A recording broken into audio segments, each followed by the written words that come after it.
start the day, we want to check the machine to make sure everything's in working order. So the first thing we check is the oil.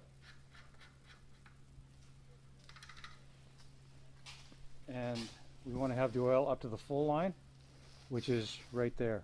That's the full line right there. So it needs to be there. All right. So that's the first thing we do. And we check the fuel to make sure we have enough gas for the day. But what needs to happen is this should be filled up. This thing should be refilled every day after work. No exceptions. So, yeah, we got fuel, so we're good. Okay, and the tires look good. Rakes are up. We got our fan rake to rake the sidewalls and the bunkers. All that's good. Okay. So now, and I take that rag with me all the time so that I can wipe bunker rakes.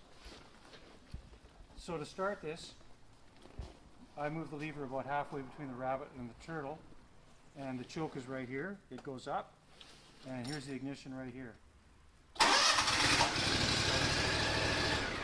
So, having said that, if all these things need to be in place. If you have a look at the machine when you turn the ignition on, there's 4 arrows that need to be showing. Can you get that? Okay, there's the 4 arrows that need to be showing right there.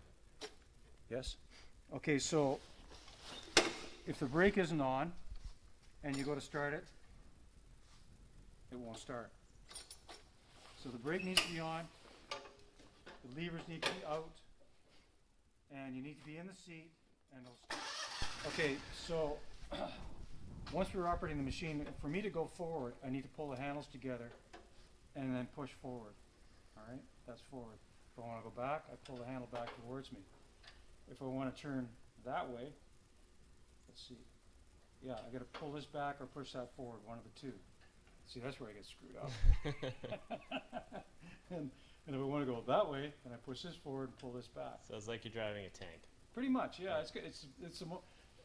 Of all the vehicles I've driven at the golf course, this is by far the most fun vehicle to drive. So, and the brake needs to go off obviously before I go anywhere.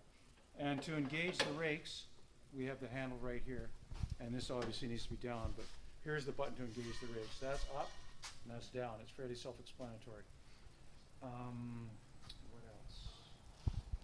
Is there any tips or tricks to operating the machine, like as far as speeds around the golf course or anything that's tricky? It's a bit of a challenging machine to operate, but once you get the hang of it, it's quick. Okay. Don't drive this machine at full speed, because the first thing that'll happen is you'll lose your mat in the front, and we need the mat to get into the bunkers to protect the grass. So I operate, personally I operate right there. I have the lever just so it's almost even with that rivet right there, and that's the speed I go at. 3/4 throttle? It's about 3/4 throttle, yeah. Yeah, and that's where I operate at. And when I'm doing the bunkers, it's the same speed. And it takes a while to learn how to use this machine, but when you figure it out, it's great, it's fast, it's efficient, and it's very comfortable. We use that. The first thing I do when I get to a bunker is I blow it out. Quite often they've got leaves or needles or sticks or whatever. So I like to have the bunkers squeaky clean. So I blow it out first. And then the second thing is to rake the sidewalls, which is done with this. And then we use this mat. I'll explain that when we get out in the field, but it goes down into the sand and back onto the grass, and it protects the grass from the wheels when we go in and out of the bunker. So over the course of the season, we're getting less wear on the edges of the bunker. And I think that's about it. Cool. And what type of fuel in this?